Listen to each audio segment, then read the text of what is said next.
Let's go. The Denver Nuggets. Surprisingly, to me, to many others maybe, but not to them, take the vaunted San Antonio Spurs down, destroying Wemby's claim for the MVP. 134, 136 in overtime. Let's check that real quick. 34, 36, yeah. What a game. Game of the year. Pretty easy to say game of the year. I mean, Denver came to play in terms of Jokic. Everybody else played good at times, did what they needed to do. But the biggest question to me in this game was what level of energy, drive, effort, and care would come out of Nikola Jokic in this game against this young upstart MVP want to be. And Jokic took it to him. Took it to him right away. Wemby got a couple of blocks here and there. Wemby played a decent game, although half of his points were from free throws. And honestly, if you learn to play defense on him, you just put a little pressure on him, bump him here and there, and just let him shoot, and he misses. He literally was not that exciting to me. Jokic has 1,700 more tools in his bag, including one of the greatest Sombor shuffles of all time. Now, some of you don't know what Sombor shuffles are. Sombor, obviously, not obvious, is the town that Jokic is from in Serbia. And that little turnaround step fadeaway that Jokic does, we call the Sombor shuffle. So consider yourself initiated into seeing one of the best ones of all time. To be honest, there's probably been, that might be just top 5. We'd have to put a little compilation together to see, because he's had some daggers. And this one over the presumptive MVP, literally over the guy who has like a 20-foot reach, wearing size 35 shoes. Wemby just buried it. And he did it many times on him. And Jokic poured in 40. And wins the battle. What else do we get? We got some. So the biggest thing I said going in, I should do pregame shows because I like laying down some predictions and seeing if they come out true. The biggest thing I was looking at was how will Christian Brown, they're going to leave him open all game because they just pick one guy and they say, hey, we're not going to guard you. We're going to double team Murray. We're going to double team Jokic. We're just going to, swarm, foul, just the same bullshit. Christian Brown was that guy. A couple times it was Cam John, the man John, but Christian Brown is definitely, they don't want Murray beating him. They don't want Hardaway beating him. They'll let Bruce and Christian Brown wide open. And Bruce hit a couple. Actually, 1 of 3. 1 of 3, not bad. I mean, not good, but not bad. But Christian Brown, 5 of 11 from three-point line.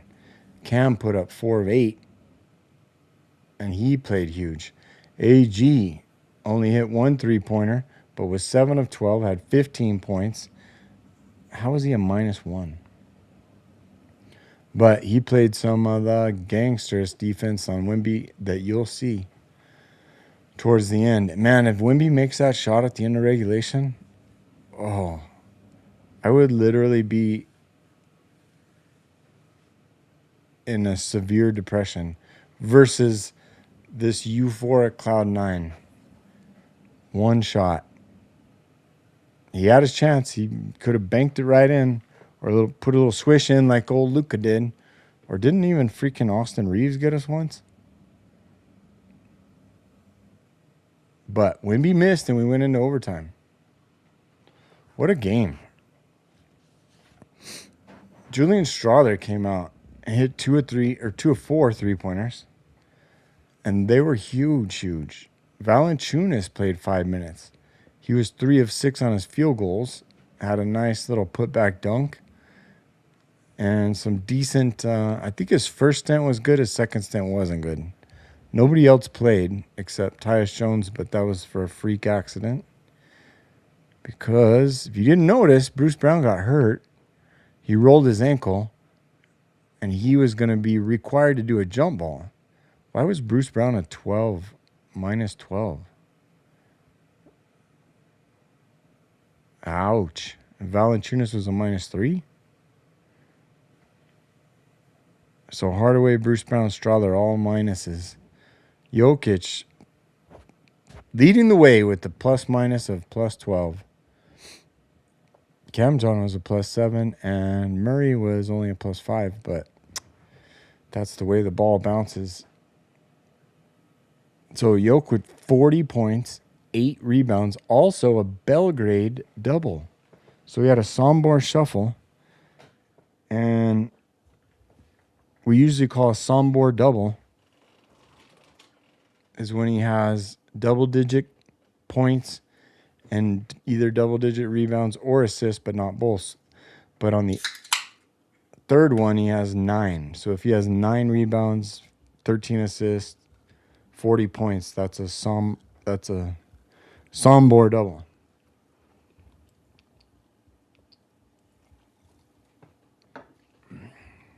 If he has 8 rebounds, 13 assists, and 40 points like he did tonight, it's a Belgrade double. Why? Because Belgrade's a little farther away from the triple double.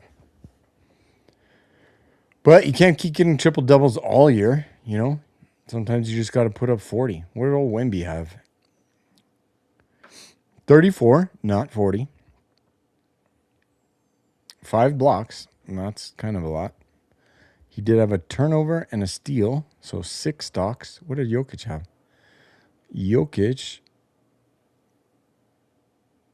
had 3 blocks, no steals, and no turnovers.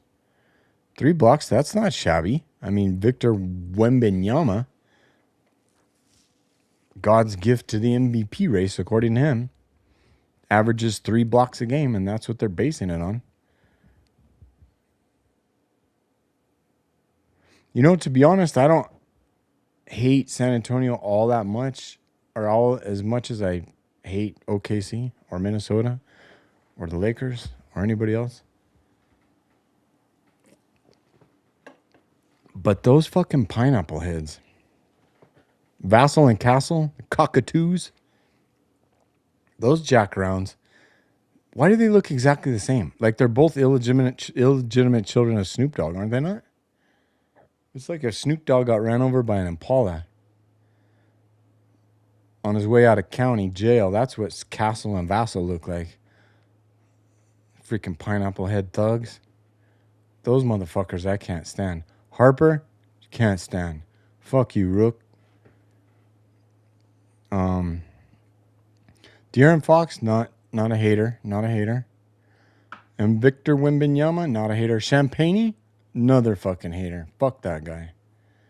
We fucking hate Champagne, Vassell, Castle, and Harper. Barnes probably a little bit, and Bryant. Johnson, yeah, he was annoying as fuck guarding Jokic. However,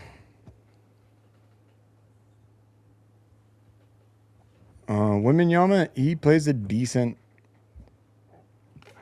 I don't know. I think he just has a good style, a good attitude. He wants to compete. He wants to win. He wants to figure out ways to be different, and he's pretty tough on defense. I mean, it's hard not to be when you're. He literally doesn't have to jump to dunk. Like, what the fuck? But that's my honest take on San Antonio. So that puts Denver. Let's go share screen here. On pace now for the third seed, sorry. I know we beat San Antonio, but we don't get to do that. Let's see, NBA.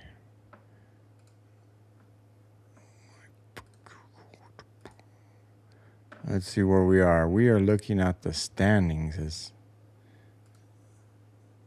Let's go standings.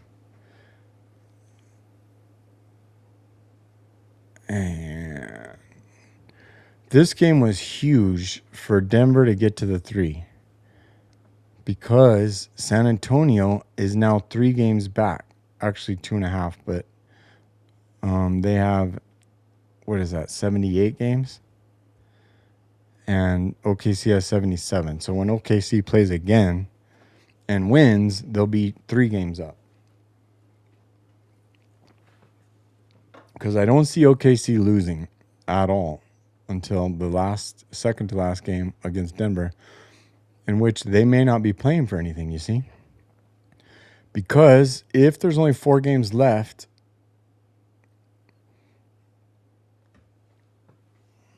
let me think.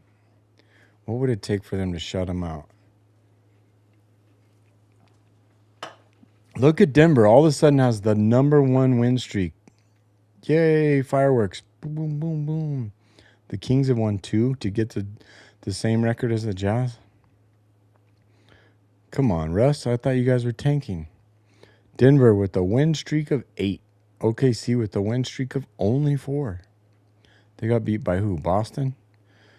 San Antonio goes down to the vaunted Denver Nuggets. So I believe the Thunder are playing the Jazz next, so you can assume they're going to win that at home. Then they go to LA to play the absolutely dead-in-the-water Lakers, who lost Luka Doncic and Austin Reeves for the season, for at least the regular season. And if they're 4 seed, they're going to be playing who? The Rockets? So it's going to be OKC and the Rockets. Wow. And Denver and San Antonio. And Denver has to take care of Minnesota first. That's what I'm predicting at this point. But I don't see OKC losing the next 3 games. I mean, maybe the Clippers have something to play for, but I don't think they're going to beat OKC over it. The Suns will definitely have nothing to play for the last game of the year, so OKC at home thinks for sure we can take that one. So we can sit our guys and still beat the Suns. So we could also sit our guys for the Nuggets. That's what we're hoping. And then Denver finishes. They would probably throw that game to Denver, to be honest, to let Denver, because Denver's going to need to win out, and the Lakers need to lose 2 more. I think. Let's go back and look.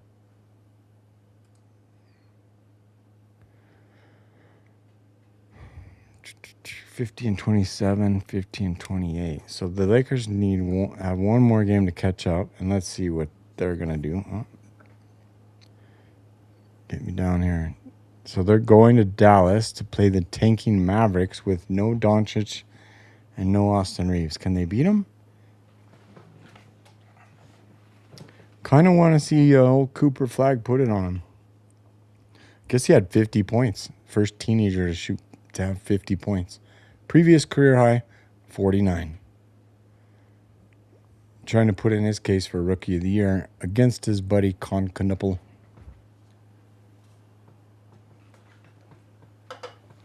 Okay, so the Lakers play the Thunder, and then that matches us up.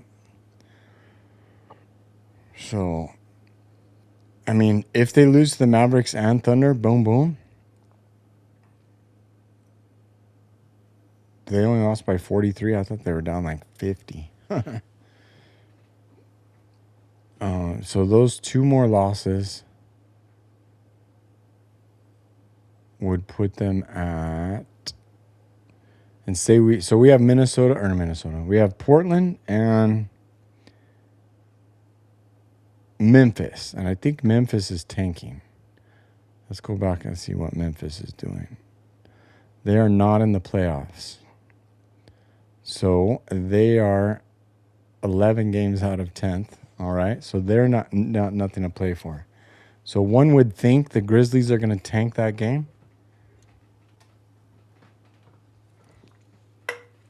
But Denver's been known to get beat by lesser teams. The Blazers, what are they going to do in 8th? Can they get to 7th? Can they get to 7th? They are 2.5 games out of 7th. So, and are only a half game ahead of 9th. So the Portland's going to want it, but they're playing in Denver. And if Denver plays half as good as they did against San Antonio, they'll take care of the Blazers. It's not a free ride, but one might be able to say that if Denver beats the Portland Trailblazers and the Grizzlies, they're going to go into their final 2 games of the season on a 10-game win streak, of which they've never done in the Jokic era. The 10-game win streak will also carry them into the final 2 games of the year against Oklahoma City first and then San Antonio, which means they could have a 12-game win streak if San Antonio and Oklahoma City are sitting their guys and throwing the game because they don't care because they're already locked into the 1 and 2.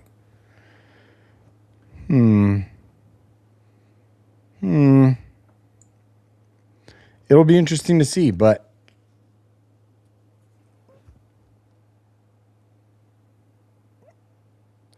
my guess is the road to the finals goes through Denver.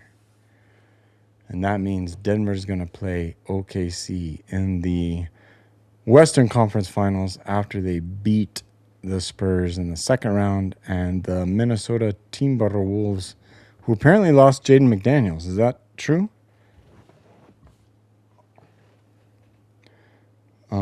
Allow me to look that up.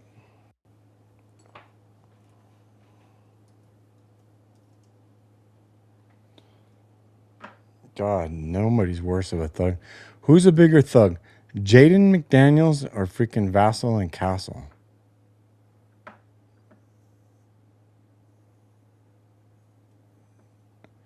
Gives fan hope. Week-to-week knee injury. He'll be back for the playoffs.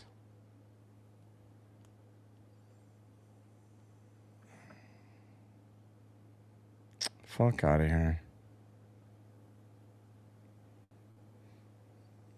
They're saying, you can see this here. Timberwolves Insider continues to give fans hope about Jaden McDaniels' timeline. Are there any fans for Minnesota? Fuck all.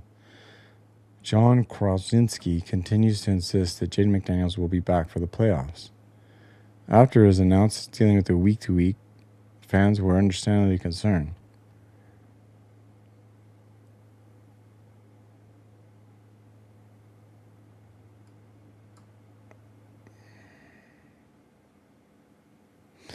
You know, I wouldn't care if McDaniels is at full strength. I mean, Denver can beat anyone when they're healthy. And Denver might just do that.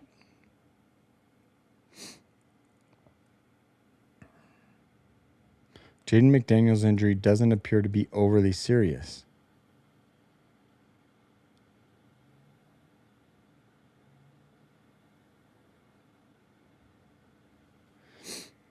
Yeah, we need some revenge on old Minnesota. So if we get them in the first round, sign me up. Home court advantage in the first round. Bitch slap the Timberwolves, put them back where they belong.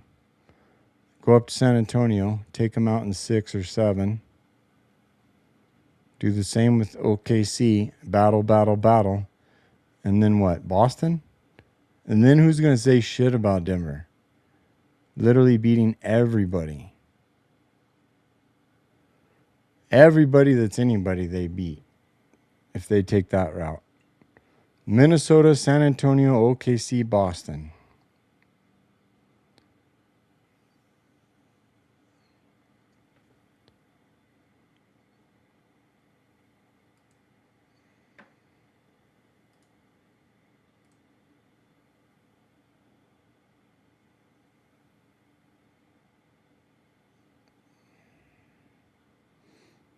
Well, the Timberwolves still haven't clinched a playoff position.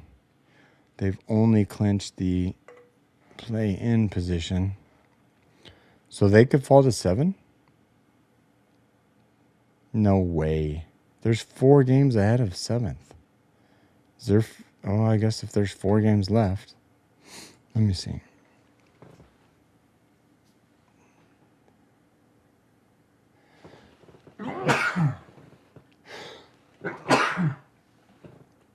Oh, bless me. So they have 5 games left. So and they could easily lose all 5 of them, which they might not. Although they could. They're playing Charlotte, Indiana. The Pacers, aren't they in last? Orlando, Houston, and the Pelicans. So I think they're going to lose a couple of those. 2 or 3 even, without McDaniels. And then even if he's ready to go for the playoffs, does that mean that I don't see him dropping down to the Suns? I don't see that. Because didn't they say the Suns have nothing to play for? I mean, they're 2.5 ahead of the Blazers, so... Man, it's going to get interesting. Each game, every day, it's going to get interesting. What do we have tomorrow on slate? What was today? Only 3 games? None of them mattered except the Nuggets? Why do we have to play the freaking matinee? The Heat took care of the Wizards 152 to 136. That was a total of 288 points. I bet that was hitting the over.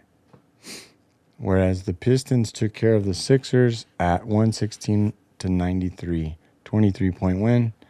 Pistons still winning without Cade or Cunningham. All right. So tomorrow there's a bigger day of basketball. Well, that's nice. Denver doesn't have to play on Easter Sunday. But everybody else does. And it doesn't seem like there's too many games of consequence. Timberwolves Hornets, that'll be a loss to the Timberwolves. Mavericks Lakers. If Lakers lose that one, Denver's basically walking into third. Rockets Warriors. That one might go either way, although the Rockets are playing pretty good. Where are the Warriors in the standings? They're in 10th. They're a solid 10th. They're not going to 11th. But they are also probably not going to 9th. So they're pretty much locked in. Like basically when you get to the end of the year, if you say, how many games back are you? And then you think, if half my games are wins and half my games are losses, because nobody's going to win out except Denver, of course, or lose out. But you can look at the streaks here, the win-loss streaks on the right. They don't mean shit. Average the last 10. That's what you got to do. So you got 9-1, 9-1, 8-2, 9-1. 7-3, 5-5, 3-7, 8-2. Blazers are 8-2. Goodness. Of course we're gonna get them. 5-5, 4-6, 2-8, 3-7, 2-8, 1-9, 4-6. So it's probably a 6-4. Last 10 average of the entire conference towards the end of the year. So that's what you can assume. You got 10 games left, you're probably going to win 6 and lose 4 if you're in the top half on average.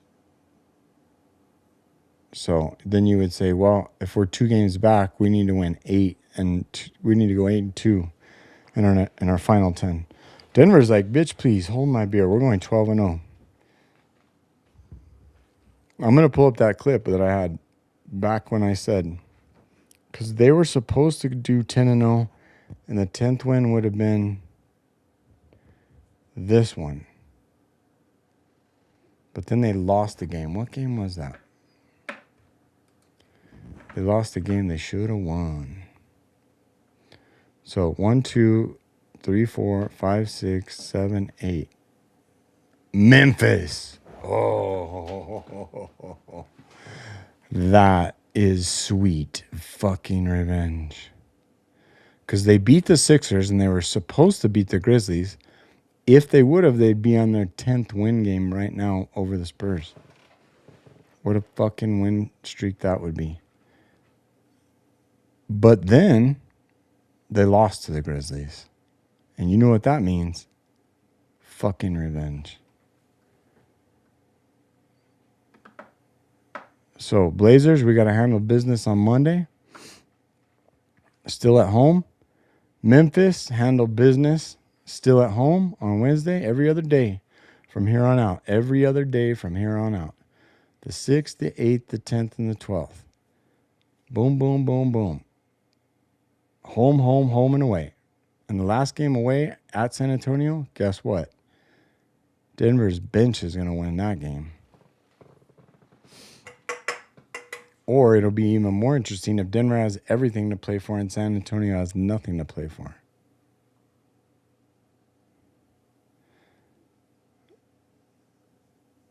Or if San Antonio has nothing to play for, but then they let their pride get in the way, and then they say, you know what? We're going to play Wemby. We're going to play Vassell and Castle, and then somebody blows a knee or pulls a hammy, and then they're out for the entire playoffs when they didn't even need to play. That would be ideal. Situation A. But we'll see. That remains to be seen.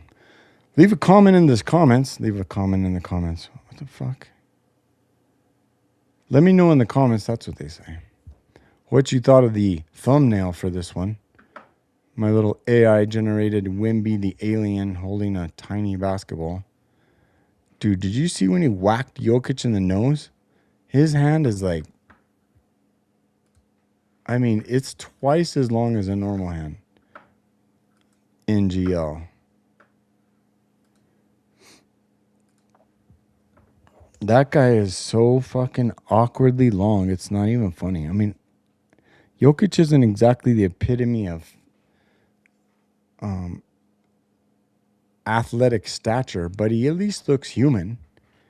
I mean, he's 7 foot 300, so he's a little more balanced than 7'6", 190. But he moves, in my opinion, he moves a lot better. He may not jump. Wemby doesn't jump either. Let's be honest. I wonder if Wemby could do the high jump. He would be the perfect body type to do the high jump. And he'd only have to jump 6 inches over his head to set the world record. Yes, the world record is 8 feet. And that's insane. Jump by Javier Sotomayor from Cuba, I think was 6'4". 245. 245. So I think Jokic is MVP. You heard it here first. What other insights of golden nuggets can we find out from this game? Man, I was just impressed with everyone, how not everyone played well, right?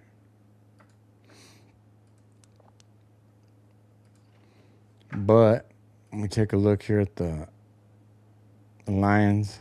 Oh, we already did that. Jamal Murray only had 15 points, so he kind of sucked balls for most of the game, but hit 2 big threes towards the end because he was only 3 of 7. So Maul had an off night, which is bound to happen, right? Not every guy's going to have a good night unless their name starts with an N and ends with an A. Nicola. That motherfucker came to play, and that's what I was most impressed with. Definitely impressed with AG. Sticking it, I mean, he looks like a walking wounded. Like, he looks like I feel. Your boy's got shin splints, apparently. Dumb shit. And that's what Aaron Gordon looks like, hobbling around out there. Not happy. But he's tough. Mr. Nugget for sure. Retire his jersey now while he's still playing. But Jamal's going to have those off nights. Cam John is going to have an off night. But tonight he was on. 6 of 11, 4 of 8. 1 for 1 for free throws. What do we do on free throws? We made all but 3. 19 of 22 for 86.4. I think Denver's leading the league in three-point percentage and free throw percentage and offense, total offense. So you better put some respect on our name. Or if you're the Denver haters that are like, oh, San Antonio is going to walk over Denver, Wemby's definitely MVP. Jokic is past tense. He's past his prime. Well, stay on that side, motherfucker. Stay on your side. Because we're over here in the Nuggets interconnected universe where Jokic rules, dominates, and it's up to him whether or not he's going to beat the shit out of you, not you. That's literally the truth right there. Christian Brown stepped it up. Hardaway, not too bad, 2 of 4. He did have a nice one drive into the paint, layup, finger roll. That was 6. Strawler with 6 important points. Hardaway had 10. Oh, shit. Bruce only had 5, but Jonas had 7. That's cool. 21 came from CB and 17 from Cam John, 15 from Aaron Gordon. Yeah, it was an all-around solid performance against a tough-ass team.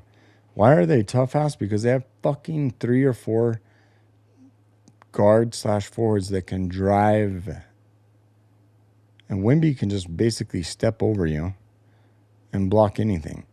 So that makes it tough. But fucking Castle, dude, I can't stand his fucking defense or his offense. He literally is all about banging the absolute shit out of you. Excuse me. And trying to walk over you to the rim. That's what I can't fucking stand about is, shit, man. Snoop Dogg's my daddy. Shit, we lost this game. I'm gonna go drink some gin and juice. Stefan Castle. What's Vassal's first fucking name? Devin? Shit, my name's Devin Vassal. Snoop Dogg, my daddy. Sometimes he'd take me for a ride in the Impala, and one day he ran over my head and smashed my nose. But sometimes I like to put my hair up like a pineapple. Because my name's Devin Vassal. And I sipping on my gin and juice. Champagne. That's the dumbest fucking name. It's literally champagne. It's literally French. And you're Julien Champagne. Champagne. 6 of 9 3-pointers. Fuck you, dude. You can just absolutely go fuck yourself. That's ridiculous. Harper and Barnes were both 2 of 3. But that Champagne, dude, he needs to be sat the fuck down. Like, literally throw punch his ass when he comes out on the floor. Castle only had 20? Okay. Well, we'll see you guys in the playoffs. Actually, we got to play you the last game of the year again. Shit. But you're going to be throwing that one. You're going to be sitting, everyone. Who are we going to play? Lindy Waters, Mason Plumlee, Kelly Olynyk, Jordan McLaughlin, Bismarck Bimbo. What the fuck? Bismack Biombo. 1, 2, 3, 4, 5. There's your starting 5. Then they'll bring Carter Bryant, Barnes, Johnson, Cornette, and Harper off the bench, and they'll sit all the starters. And Denver will win by 15, and we'll finish the year on a 12-game win streak going into the playoffs, first round at home in Denver against the Minnesota Timberwolves for a rematch of all time. I think the fucking... They said that they were down 20 in this game. Let me go back to the beginning. Yeah, look at that. Nikola pours in 40 to help Denver storm back from down 20 and turn back Victor Wembanyama. I saw that and I was like, what? They were never down 20. I know they were down like 14 is what I thought. So then I go to the game. to the box score. Well, actually, you don't go to the box score. Line scores shows biggest lead was 13. I swear it was 14. Biggest lead 13 for San Antonio and 5 for Denver. 6 lead changes and 4 ties. Bench points 28-30, but basically the same. Points in the paint. A little more for San Antonio, 8 more. Fast break points, 6 more for Denver. Points off turnovers, 21 for Denver. That's where we got them. We got them in the fucking points off turnovers. 10 turnovers and 11 turnovers. Cool. We lost the first by 7.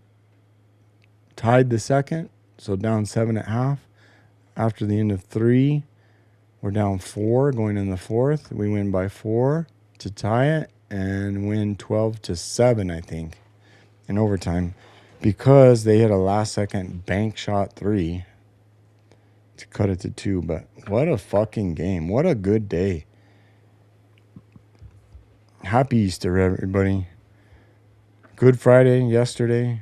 Nugget Saturday today. Tomorrow, Resurrection Sunday. It is finished. Not only Christ has won, but Jokic has won. Good night.